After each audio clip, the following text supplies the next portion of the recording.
السلام علیکم ورحمۃ اللہ. میں ہوں یاسر ندیم الواجدی. سرجیکل اسٹرائک کی 28ویں قسط کے ساتھ آپ حضرات کی خدمت میں حاضر ہوں. گزشتہ 2 ہفتوں سے میڈیا اور سوشل میڈیا پر بابری مسجد کا کیس چھایا ہوا ہے. اس موضوع میں شدت اس وقت آئی جب ملک کے مایہ ناز عالم دین اور دارالعلوم ندوۃ العلماء کے استاد حدیث اور مسلم پرسنل لا بورڈ کے سابق رکن مولانا سلمان ندوی نے روی شنکر سے ملاقات کی اور پھر میڈیا میں آ کر کچھ بیانات دیے. اس میں کوئی شک نہیں کہ انہوں نے اپنے موقف کو بڑی مضبوطی سے رکھا ہے، اور جس جرت کے ساتھ رکھا ہے وہ جرت کم ہی لوگوں کو نصیب ہوتی ہے. لیکن اس میں بھی کوئی شک نہیں کہ مولانا کے اس موقف اور پھر میڈیا میں ان کے بیانات سے مسلمانوں میں زبردست انتشار کی کیفیت ہے، اور اس صورت کا اسلام دشمن میڈیا نے بڑا فائدہ اٹھایا ہے. آج حضرت مولانا سلمان ندوی سرجیکل اسٹرائک شو میں ہمارے ساتھ بنفس نفیس موجود ہیں.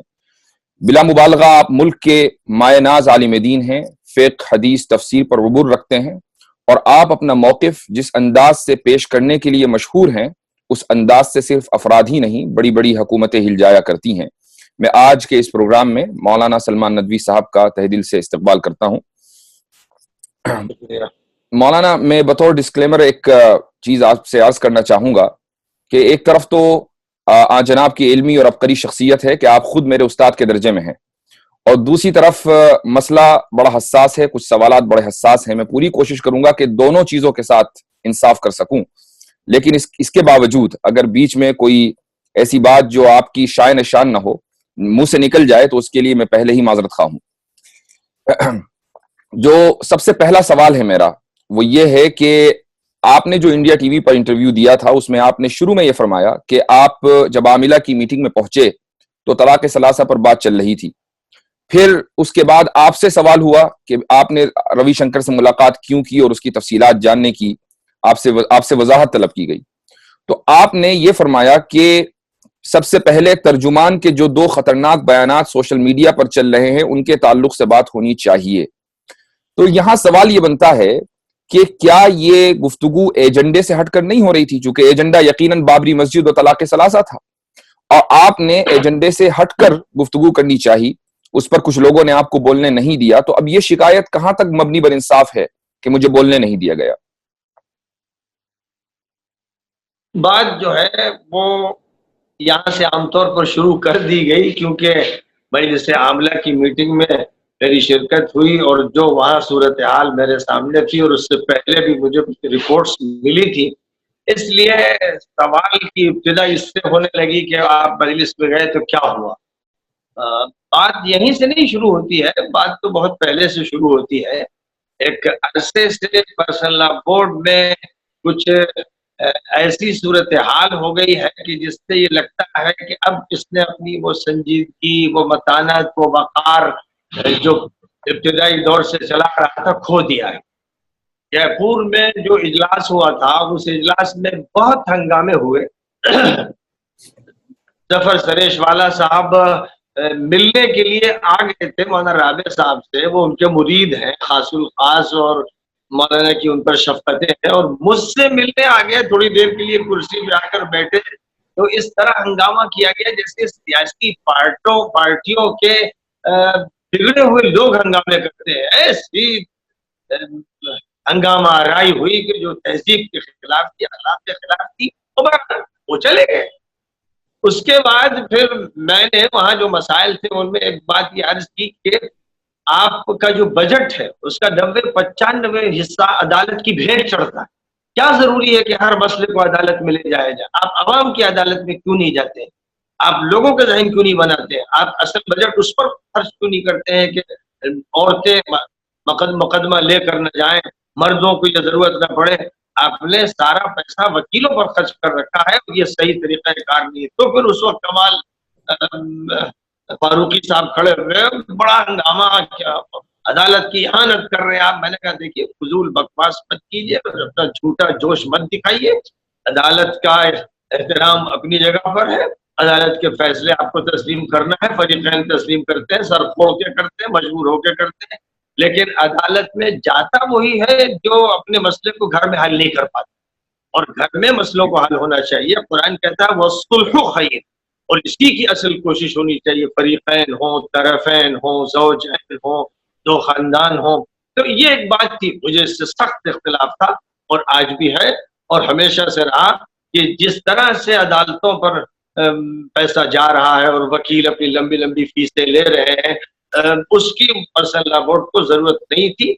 اس نے اپنے کو ایک ایسے جنجال میں پھنسا دیا ہے جس سے وہ باہر نکل نہیں پاتا اور پھنستا چلا جاتا ہے. ایک تو یہ کتے میں اجلاس ہوا اور اس اجلاس میں جو منظر سامنے آیا کہ پرانے 20-25 سال سے جو ممبران تھے، حضرت مولانا رفاعی صاحب بنگلور کے، جناب رحیم الدین صاحب انصاری متعین دارالعلوم حیدرآباد کے، اور اسی طرح متعدد حضرات کو نکال باہر کیا گیا، پر کوئی مشورہ نہیں، مجلس عاملہ میں کوئی گفتگو نہیں، جنرل سیکرٹری صاحب کا بس فیصلہ ان کی زبان، تو ان کو نکال باہر کیا گیا. اب رحیم الدین صاحب نے کتنی مرتبہ مجھ سے بڑی شدت کے ساتھ اس پر رد عمل ظاہر کیا. میں نے کہا کہ اس مسئلے کو آپ مولانا رابع صاحب میں پیش کیجیے، اور یہ بات چلتی رہی.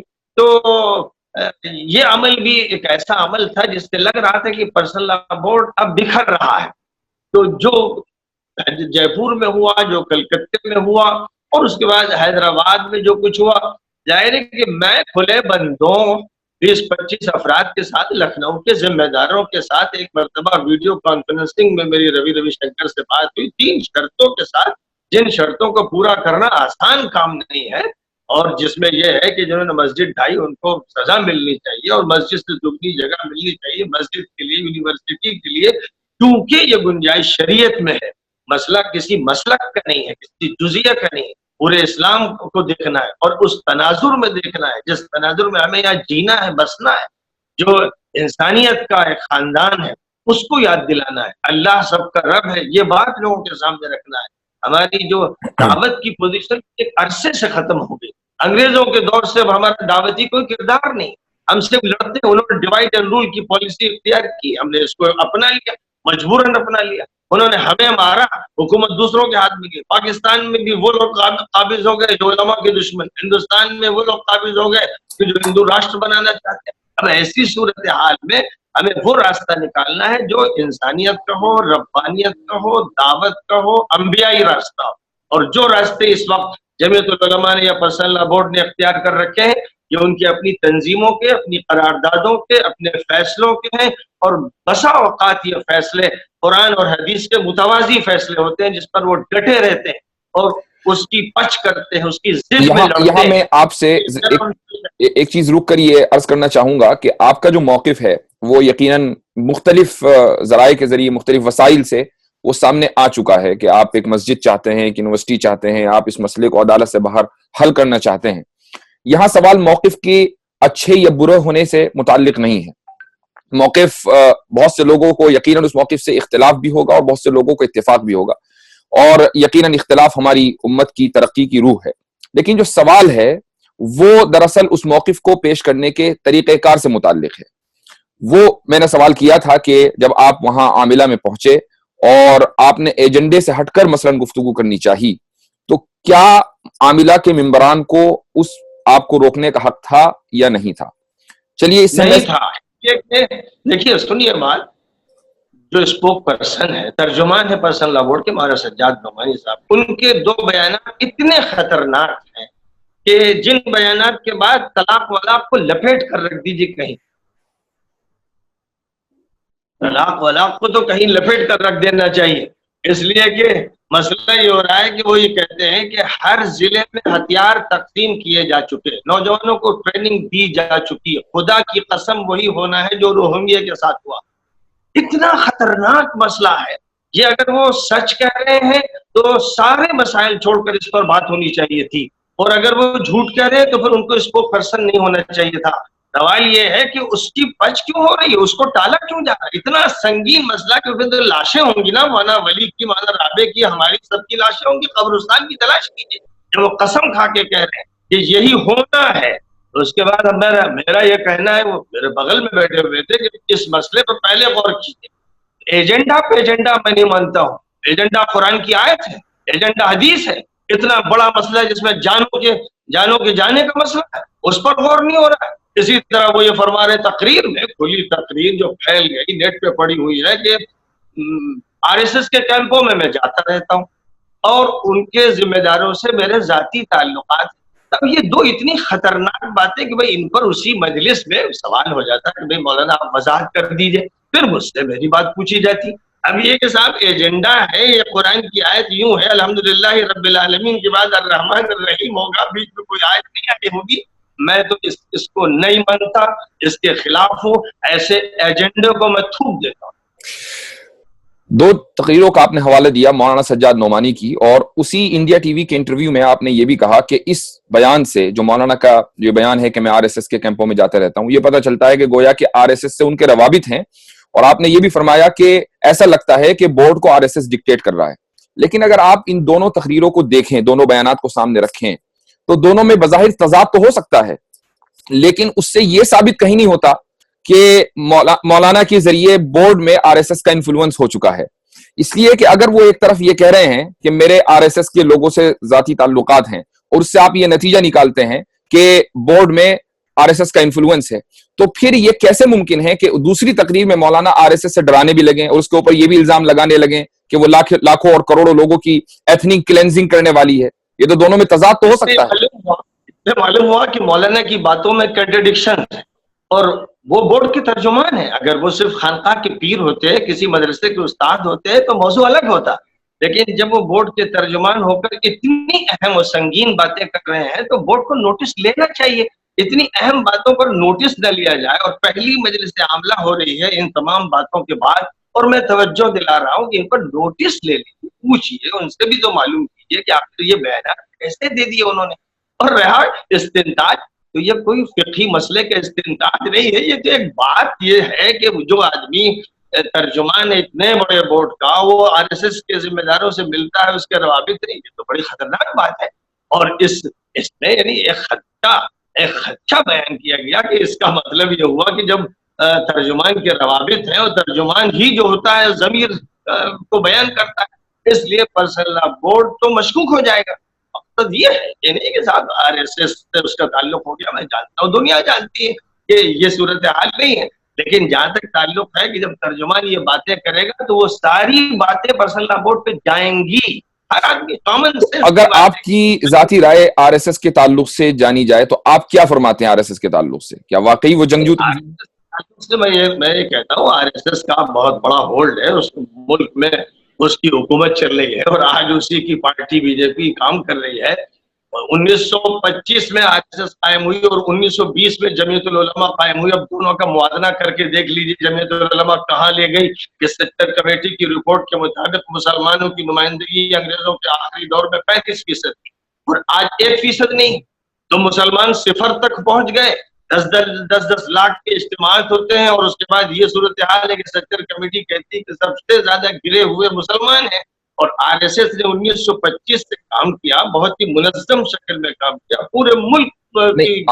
میرا سوال یہ ہے کہ آر ایس ایس مسلمانوں کی ایتھنک کلینزنگ اور میسکر کے لیے تیاری کر رہی ہے یا نہیں آپ کی نظر میں؟ نہیں، میں نہیں مانتا. یہ سب الزامات جو لوگ لگاتے ہیں ان کو چاہیے کہ وہ ثبوت پیش کریں، عدالت میں مقدمہ دائر کریں، حکومت کے سامنے بات کریں. یہ صرف اپنے جلسوں میں چند ملا مولوی بیٹھے ہوئے ہوں، وہاں اس طرح کی باتیں کرنے کا مطلب یا دہشت پھیلانا یا مایوس کرنا. موہن بھاگوت کا بھی بیان آیا کہ ہم 3 دن کے اندر انڈین آرمی جیسی ایک آرمی تیار کر دیں گے، اور جو آر ایس ایس کے جو آئیڈیالوگز ہیں شروع سے لے کر ساورکر اور گولوالکر، یہ سارے لوگ ہم لوگوں کو یعنی مسلمانوں کو اور کرسچنز کو ہندوستانی ہی نہیں مانتے، وہ چاہتے ہیں کہ یہاں سے ان سب لوگوں کو کھدیڑ دیا جائے. تو جس آرگنائزیشن کی آئیڈیالوجی یہ ہو تو اس کے بارے میں تو یہی کہا جائے گا. اس کی بنیادی وجہ یہ ہے کہ جو آپ کی پوزیشن تھی کنتم خیر امۃ اخرجت للناس، اس کو آپ نے بالائے طاق رکھ دیا. اب آپ انسانیت کے لیے نہیں رہ گئے، آپ اپنی تنظیموں کے لیے. 2 قومی نظریے کی بنیاد پر پاکستان ہندوستان تقسیم ہوا 30 لاکھ لاشوں پر. یہ ظاہر ہے کہ یہ مسلمانوں نے اپنا کردار چھوڑ دیا، جو کردار معین الدین چشتی کا تھا، نظام الدین اولیاء کا تھا، صلحاء کا تھا، مجددین کا تھا. جب سے اسے چھوڑا تب سے اللہ غضبناک ہے. ظاہر ہے کہ ہم لوگ تو یقین رکھتے ہیں کہ کوئی پتا گر نہیں سکتا درخت سے، ذرہ ہوا میں اڑ نہیں سکتا جب تک فیصلہ الہی نہ ہو. تو اللہ ہی پٹوا رہا ہے. اللہ نے یہ سزائیں ہم کو دی اور مزید دے رہا ہے، دیتا چلا جا رہا ہے. سیریا میں کیا ہو رہا ہے، عراق میں کیا ہو رہا ہے، پوری دنیا میں دیکھ لی. وجہ اس کی یہی ہے کہ اخرجت للناس کا جو موقف اختیار کرنا تھا امت کو، اسے چھوڑ دیا ہے. تو اس لیے امت کی پٹائی ہو رہی ہے. ضربت علیہم الذلۃ والمسکنہ کا مصداق یہ امت بن گئی. یہ امت جب تک نکل کر پوری دنیا کو مخاطب نہیں کرے گی، اس ملک میں ہندوؤں کو، بدھوں کو، سکھوں کو، جینیوں کو اور تمام طبقات کو دعوت اسلام کا مخاطب نہیں کرے گی، اسلام کا تعارف نہیں کرائے گی، یہ پٹتی رہے گی، ذلیل ہوتی رہے گی، خدا تعالیٰ کا غضب اس پر بھڑکتا رہے۔ ٹھیک، آپ نے انڈیا ٹی وی پہ جو بیان دیا تھا اس میں آپ نے دو باتیں ذکر کی. سب سے پہلی بات تو مسلم پرسنل لا بورڈ کے تعلق سے آپ نے کہا کہ پرسنل لا تو انگریزوں کا دیا ہوا نام ہے، دراصل ہمیں تو شریعت اپلیکیشن بورڈ بنانا چاہیے. حالانکہ بات اس کی الٹی ہے.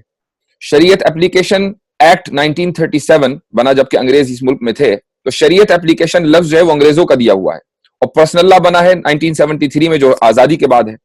تو یہ آپ نے اس کو الٹا کیسے کر دیا اپنے بیان میں؟ بات یہ نہیں جناب، شریعت اپلیکیشن ایکٹ بنا ہو تو شریعت اصل ہے، قرآنی لفظ ہے، حدیث کا لفظ ہے، اسلام کا لفظ ہے. پرسنل لا انگریزوں کا دیا ہوا ہے، جن کے آپ کچھ چیزیں پرسنل ہوتی ہیں، کچھ غیر پرسنل ہوتی ہیں، کچھ ڈیوائن ہوتی ہیں، غیر ڈیوائن ہوتی ہیں. یہ تقسیمات ان کی اصطلاحات کی بنیاد پر ہے. میری جو بحث ہو رہی ہے نہیں کہ انگریزوں نے لفظ کون سا کس وقت دیا، بحث یہ ہو رہی کہ یہ لفظ ہی فی الحقیقت صحیح نہیں ہے. پھر اس کے بعد پوری شریعت کا ایک ٹکڑا ہے، قرآن کے 2 پنے ہیں جن کو آپ دانتوں تلے دبائے ہوئے ہیں، اور باقی سارا قرآن آپ نے چھوڑ دیا ہے، اور کوئی مسئلہ ہی نہیں. اب صرف مسئلہ زوجین کا ہے، پورا اسلام زوجین میں آ کر منحصر ہو گیا. اس کی وجہ یہی ہے کہ آپ نے شریعت کو اصل نہیں بنایا. اگر شریعت کی تحفظ سے زیادہ شریعت کی اشاعت، شریعت کا تعارف، شریعت سب کے لیے ہے، شریعت صرف مسلمانوں کے لیے نہیں ہے، شریعت سارے ہندوؤں کے لیے، شریعت عیسائیوں کے لیے، یہودیوں کے لیے. اللہ کی شریعت ہے، اللہ سب کا رب ہے، اللہ کا قانون سب کے لیے. یہ بتایا کبھی آپ نے؟ تو ہمیشہ اس طرح بتایا کہ یہ ہماری جائیداد ہے، ہم ہیں اجارہ دار اس کے. ظاہر ہے کہ اللہ میاں دیکھ رہا ہے کہ یہ تحریف کر رہے ہیں، یہ ہمارے دین کی تحریف کر رہے ہیں. میں سب کا رب ہوں، یہ بتا رہے نہیں میں صرف مسلمانوں کے رب ہے. نبی سب کے رسول ہے، یہ کہتے ہیں ہمارے رسول ہیں. قرآن سب کی کتاب، یہ کہتے ہیں ہماری کتاب ہے. شریعت سب کے لیے ہے، اللہ کی طرف سے قانون ہے، آسمانی قانون، اور ساری اقوام کے، اس کو بتا دیا ہمارا قانون ہے. لیکن پھر آپ شریعت انٹروڈکشن بورڈ بناتے نہ کہ شریعت اپلیکیشن، چونکہ دستور کی روشنی میں آپ شریعت کو اپلائی نہیں کر سکتے ہندوستان میں.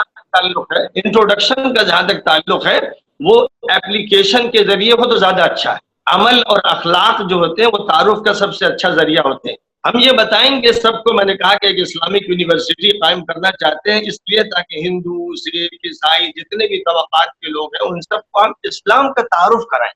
یہ ایک ایسا بہترین موقع ہے تعارف اسلام کا کہ آج غیر مسلم بھی اس کا استقبال کر رہے ہیں، اس کے لیے وہ تیار ہے. آج جو اس راستے کو روکے گا کل خدا کے ہاں وہ پکڑا جائے گا کہ اس نے دعوت کے راستے کو روکا، اس نے بھائی چارے کے راستے کو روکا، اس نے تعارف اسلام کے راستے کو روکا، اس نے ہماری اس مسجد کے بننے کے راستے کو روکا جس میں نمازیں ہوتی، ذکر ہوتا، اعتکاف ہوتا، تلاوت. اس نے جھگڑے کی مسجد میں جانیں کھپا دی، ہزاروں انسان شہید ہو گئے 92 میں. اب دوبارہ اب انہی کی طرف سے کہا جا رہا ہے کہ ہر ضلع میں تیاری ہے. ٹھیک ہے بھائی، اب میسیکر کے لیے تیاری کر رہا ہے پرسنل لا بورڈ جمیعت العلماء. آپ نے پھر اس کے بعد فلاح انسانیت بورڈ بنانے کا اعلان کیا، اگرچہ ساتھ میں یہ بھی وضاحت آ گئی کہ آپ کوئی بورڈ متوازی بورڈ نہیں بنا رہے ہیں، لیکن یہ کیا ضروری تھا کہ فلاح انسانیت کے ساتھ لفظ بورڈ کا لاحقہ لگتا؟ فلاح انسانیت ٹرسٹ یا سوسائٹی یا کچھ تنظیم؟ میں آپ سے بات جب یہ کہہ رہا ہوں کہ بورڈ کی صورتحال صحیح نہیں رہ گئی ہے، کھل کر میں اس کو بتا رہا ہوں. جو کچھ جے پور میں ہوا، جو کچھ کلکتے میں ہوا، جو کچھ حیدرآباد میں ہوا، یہ ایسے ہی نہیں ہو گیا، اوپر کی چھلکے نہیں ہیں، یہ اندر کا بگاڑ ہے. اور موقف میرا عدالت میں سارے مسائل لے جانا، اس کے بارے میں میرا موقف ان کے خلاف ہے. طلاق کے مسئلے میں میں نے پہلے دن یہ کہا تھا کہ جب اس کی گنجائش ہے کہ ایک مجلس کی 3 طلاقیں ایک شمار ہوتی ہیں اور بہت سے محدثین و فقہاء اس طرف گئے ہیں تو اس کو اختیار کرتے تو آج یہ ذلت نہ ہوتی. سپریم کورٹ نے طلاق کا مسئلہ ختم کر دیا کہ 3 طلاق لغو ہے، بے معنی ہے. پھر اس کے بعد پارلیمنٹ نے جو بل پاس کیا وہ بل منظور ہونا ہے. جناب اویسی صاحب نے مجلس عاملہ میں مخاطب کرتے ہوئے ذمہ داروں کو یہ فرمایا تھا کہ یہ آپ کا بل اب اسی حالت میں رہے گا کیونکہ اپریل میں بی جے پی کی اکثریت راجیہ سبھا میں ہونے والی ہے. یہ بات انہوں نے کہی تھی، جس کا مطلب یہ کہ کچھ ترمیم ورمیم ہونی نہیں. تو یہ ساری شکستوں پہ شکستیں جو پرسنل لا بورڈ کو ہو رہی ہیں، غلط حکمت عملی، غلط پالیسیوں کی وجہ سے ہو رہی ہیں. اور بابری مسجد کے بارے میں جو ان کا موقف ہے، میں کہتا ہوں لوگ لکھ لیں، اس کو لکھ لیں کہ سوائے اس کے کہ یہ قتل و قتال اور نفرت کی آگ لگانے کا راستہ ہے اور کوئی نہیں، اس کا انجام اچھا نہیں. نہیں، ہم چاہتے ہیں کہ میرا سوال یہ ہے کہ فلاح انسانیت ایک متوازی بورڈ ہے یا متوازی بورڈ نہیں ہے؟ یہ ایک ایسا بورڈ ہے جس میں غیر مسلموں کے نمائندوں کو لیا جائے گا، چیف جسٹس سے سابق چیف جسٹس اس کے صدر ہوں گے، اور تمام مذاہب کا ایک ایک بڑا نمائندہ نائب صدر ہوگا، اور اس کے بعد اس میں میڈیکل ہیلپ کا بھی اور لیگل اسسٹنس کا بھی اور ویمن رائٹس کا بھی اور چلڈرنس کے رائٹس کا بھی ہوگا، اور پھر اسی میں ایک شریعت اپلیکیشن دیں۔ ہماری کوشش یہ ہے کہ جیسے پرانے دور میں مہاراجاؤں کے دور میں پہلی صدی میں جیسے علامہ سید سلیمان ندوی نے لکھا، میں نے بھی اپنے رسالے میں حوالہ دیا کہ یہاں قاضی شرعی ہوتے تھے، تو اب قاضی شرعی والی حیثیت ہو اور حکومت منظوری دے تاکہ قاضی اپنی بات جو کہے اور جو فیصلہ کرے اس کا نفاذ ہو سکے۔ ہم چاہتے ہیں اس طرح کی کوشش ہو، ایک پیرالل ادارے کی شکل نہ ہو جس پر اعتراض بھی وقتاً فوقتاً ہوتا ہے، کبھی قانون والوں کو کبھی عدالت والوں کو، تو قاضی شرعی کا تعین کیا جائے، اور جو عدالتیں ہیں انہی عدالتوں میں ایک قاضی شرعی بھی موجود رہے۔ اس طرح جو مسائل ہوں گے وہ زیادہ بہتر شکل میں ہوں گے، اور ہم شریعت کو پوری طرح پیش کرنا چاہتے ہیں۔ یعنی شریعت کے بہت سے ایسے اجزاء ہیں جن کا کوئی ٹکراؤ بھی نہیں ہے، تو ان کا تمدنی زندگی سے تعلق ہے، آئلی زندگی سے تعلق ہے، بہت سی اخلاقیات سے تعلق ہے۔ شراب کے خلاف ہم کو مہم چلانی چاہیے، جوئے کے خلاف ہم کو مہم چلانی چاہیے، رشوت کے خلاف چلانی چاہیے، صرف مسئلہ طلاق طلاق طلاق۔ آخر کیا تصویر ہمارے سامنے آئی؟ آج جو گد بنی ہے، جو میڈیا پر گد بنی ہے علماء کی، اور جو گد بنی پرسنل لا بورڈ کی طلاق ثلاثہ کے موضوع پر، اس سے زیادہ میں تصور نہیں کر سکتا کہ اور کچھ ہو۔ میں اسی پر سوال اگلا کرنے والا تھا کہ آپ خود فرما رہے ہیں کہ مسلمانوں کی، علماء کی اور بلکہ شریعت کی بھی گد بنائی گئی ہے میڈیا کے اوپر، تو کیا پھر اسی میڈیا کو، دجالی میڈیا کو استعمال کر کے مسلم پرسنل لا بورڈ کے خلاف جو بھی آپ کا موقف آیا یا جو بھی آپ کی بات آپ نے رکھنی تھی، کیا وہ اس دجالی میڈیا کو اختیار کر کے رکھنی چاہیے تھی؟ سوال یہ نہیں، سوال یہ ہے کہ میڈیا جو ہے وہ تو آ رہا ہے، سبھی کی باتیں لے رہا ہے، نقل کر رہا ہے، اور طلاق کا موضوع میڈیا ہی میں تو زیر بحث رہا، کہیں اور تو نہیں رہا، جناتی دنیا میں تو نہیں تھا، آسمان کے ملائکہ تو نہیں بحث کر رہے تھے۔ یہی آپ کا میڈیا تھا جو انٹرویو لے رہا تھا، یہی میڈیا تھا جو علماء کو بلا رہا تھا، بلا رہا۔ تو جو درگت بنی میڈیا میں بنی، اب میڈیا میں صفائی پیش کرنی۔ ہم آج ماشاءاللہ تمام میڈیا میں اللہ کی بات کر رہے ہیں، ہم نبیوں کی بات کر رہے ہیں، ہم ولیوں کی بات کر رہے ہیں، ہم انسانیت کی بات کر رہے ہیں۔ میڈیا کو توفیق نہیں ہوئی تھی ان باتوں کو نقل کرنے کی، لیکن آج وہ جب ہمارے پاس آ رہے ہیں تو ہماری یہ باتیں ان کو نقل کرنی پڑ رہی۔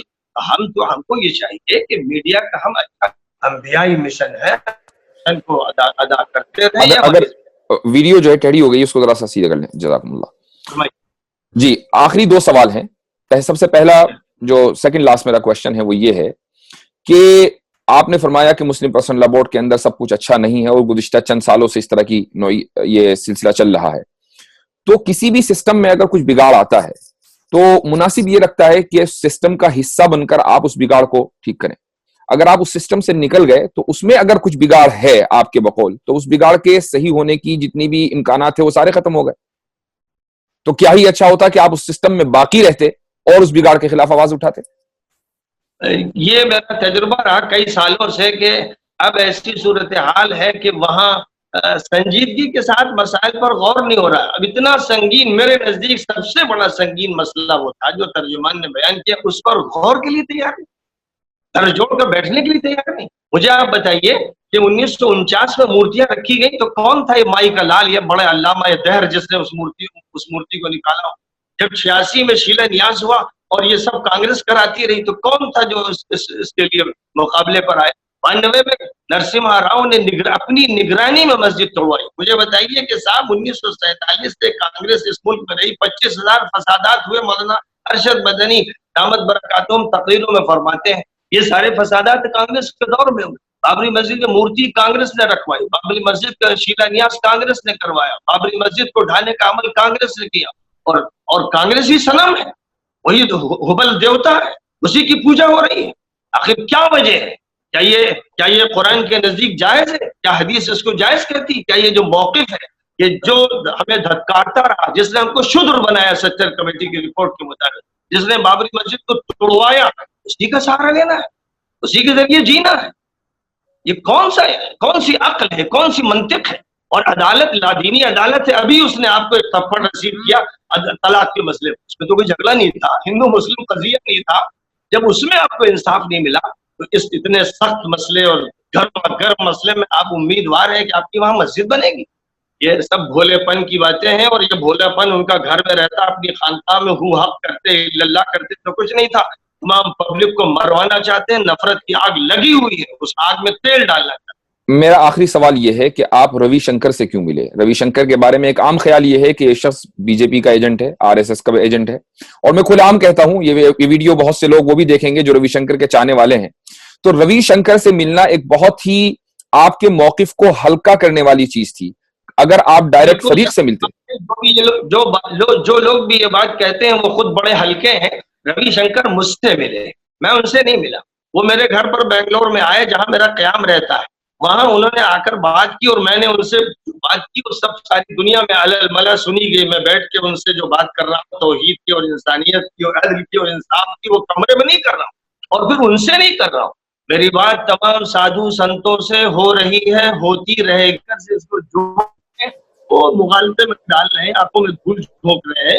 روی شنکر ایک انسان ہے جنہوں نے ایک ابتدا کر دی. لیکن اب ہماری جو ملاقاتوں کا دائرہ ہے، ابھی آپ دیکھیں گے انشاءاللہ ہم لوگ ایک پریس کانفرنس کریں گے جس میں ہم لوگوں نے بورڈ کی جو تشکیل کا فیصلہ کیا ہے، اس میں جو ہندوؤں میں سب سے بڑے ہوں گے، بدھوں میں بڑے ہوں گے، سکھوں میں بڑے ہوں گے، عیسائیوں میں بڑے ہوں گے، ملک میں جو مذاہب ہیں ان کے جو بڑے ہیں ان سب کو بلا کے بیٹھیں گے کہ آپس میں جتنے مسائل ہیں، سڑکوں پر آج مارا جا رہا ہے، کبھی گائے کا الزام، کبھی لو جہاد کا الزام، اور کبھی انڈین مجاہدین کا الزام، کیا کیا الزامات ہیں سب. یہ جو جھوٹ بولا جا رہا ہے، جو فراڈ ہو رہا ہے، جو نفرت کی آگ لگائی جا رہی ہے، اس آگ کو بجھانا ہے. اور اس آگ کو بجھانے کے لیے ملنا پڑتا ہے، اس کے لیے عدالت کا دروازہ نہیں کھٹکھٹایا جاتا. ایک آخری سوال اور کروں گا کہ رشوت کا آپ کے اوپر الزام لگا اور پوری ملت اسلامیہ نے بیک زبان اس الزام کو مسترد کر دیا. میں سمجھتا ہوں یہ ایک نیک فعل ہے، حتیٰ کہ مسلم پسند لا بورڈ کے بھی کچھ اراکین کی طرف سے بیان آیا کہ ہم اس الزام پر بالکل بھی یقین نہیں رکھتے. تو اب سوال یہ ہے کہ انہوں نے اس نیک فعل، میں سمجھتا ہوں کہ ایک نیک فعل ہے اور اجتماعیت اس سے ثابت ہوئی، جس سے آپ کا یہ الزام جو آپ کے خلاف لگا تھا یہ آگے نہیں بڑھ پایا. تو کیا اس اجتماعیت کی خاطر مولانا سلمان ندوی خاموش نہیں رہ سکتے؟ اویسی صاحب نے اپنی وہ زبان جو غیر مہذب ہے اور معروف ہے پورے ملک میں اپنی بد تہذیبی میں، پرسنل لا بورڈ کے اجلاس میں جو گالی گلوچ کیا انہوں نے، یہ پرسنل لا بورڈ کے اجلاس کی سب سے اہم تقریب تھی، وہی میزبان تھے. اور جو کچھ کہا اعظم خان ہے اور جو کچھ کہا فلاں بہت سے لوگوں نے، تو بات اس کی نہ کیجیے. ہمارا دفاع اس موقع پر جو سب سے بڑا دفاع کیا وہ غیر مسلموں نے کیا. یہاں تک کہ اجودھیا کی تنظیم سے امرناتھ کو نکال کے پھینک دیا گیا. روی شنکر نے اس کو اپنی تنظیم سے نکال کے پھینکا ہو. تمام اخبارات میں یہ خبریں آئیں. مسلمانوں کی طرف سے دفاع سے زیادہ اس وقت انہوں نے دفاع کیا. اب ظاہر ہے کہ یہ تو اللہ کی طرف سے ہے کہ ایک شخص نے جھوٹ بولا جو بڑا ذمہ دار شمار ہوتا تھا، وہ خود ہی ذلیل ہو گیا. اب اس میں ہمارے مسلمان بھائیوں میں ابھی بہت سے ایسے لوگ ہیں جن کا کام صرف کیچڑ اچھالنا ہے اور زور و شور سے باتیں کرنا، سلمان صاحب کے ساتھ یہ ہو گئے. ظاہر ہے کہ اب ایسے لوگ بڑے ہلکے ہیں، ان کی میرے نزدیک ذرا بھی حیثیت نہیں ہے. میں جانتا ہوں کہ بس ان کا شور ہوگا ایسے ہی ٹھنڈا پڑ جائے گا، موت کی نیند سو جائیں گے. اس لیے میں جس مشن کو لے کے چل رہا ہوں الحمدللہ وہ انبیائی مشن ہے. کبھی بھی نبیوں نے پلاٹوں کی بات نہیں، کبھی بھی کسی ڈھانچے کی بات نہیں کی. کعبے میں 360 بت تھے اور نبی پاک 13 سال تک اسی کا طواف کرتے رہے. صفا و مروہ پر اساف اور نائلہ کی دیویاں تھیں اور اسی میں سعی کرتے رہے. یہاں تک کہ جب سن 7 میں ہجرت کے بعد عمرۃ القضاء کے لیے پہنچے تو کعبے کا طواف کرتے رہے اور 360 بت اس کے اندر رہے اور باہر 360 بت رہے. یہ نبوی تاریخ ہے. نبی جھگڑتے نہیں، ریلی نہیں کرتے، احتجاج نہیں کرتے، مظاہرے نہیں کرتے. یہ جو تھکی ہوئی بیمار مدقوق کینسر زدہ سیاست ہے ہماری پارٹیوں کی، اس پر اللہ کو رحم نہیں ہے. نبی کا اس سے کوئی تعلق نہیں ہے، اسلام کی ترجمانی. جزاک اللہ، بہت بہت شکریہ، آپ نے وقت نکالا اور آپ اس شو میں تشریف لائے. ناظرین، مولانا کا موقف بہت ہی واضح انداز سے سامنے آ گیا ہے اور اس سے پہلے بھی آپ نے اپنے موقف کا بہت کھل کر اظہار کیا اور اس انٹرویو میں اور مزید وضاحت کے ساتھ یہ چیزیں سامنے آ گئی ہیں اور بہت واضح انداز سے مولانا نے پرسنل لا بورڈ اور اس کے طریقہ کار سے بھی اختلاف کیا ہے. ہمارا اور آپ کا جو اس کے مقابلے میں رویہ ہونا چاہیے وہ محض خالص علمی اور دینی ہونا چاہیے. اگر ہمیں مولانا کے موقف سے اتفاق ہے تو ہم اس اتفاق کا اظہار کریں، اگر اختلاف ہے تو پھر اس کے باوجود بھی ہم دائرہ کار میں رہتے ہوئے، دینی حدود میں رہتے ہوئے اختلاف کا اظہار کریں، لیکن کچھ دنوں سے سوشل میڈیا پر اور کچھ افراد نے اپنے تحریروں کے ذریعے، اپنی تقریروں کے ذریعے جو طریقہ کار اختیار کیا ہے وہ قطعاً غیر دینی، غیر اسلامی، غیر شرعی ہے، اور ہماری شریعت قرآن و سنت اس کی قطعاً اجازت نہیں دیتی۔ ملک کے موقر عالم دین ہیں اور ہمارے سروں کا تاج ہیں، اگر مولانا اپنا کوئی موقف رکھتے ہیں تو اس موقف سے ہم 1000 بار اختلاف کریں گے اور شرعی دائرہ کار میں رہتے ہوئے اختلاف کریں گے۔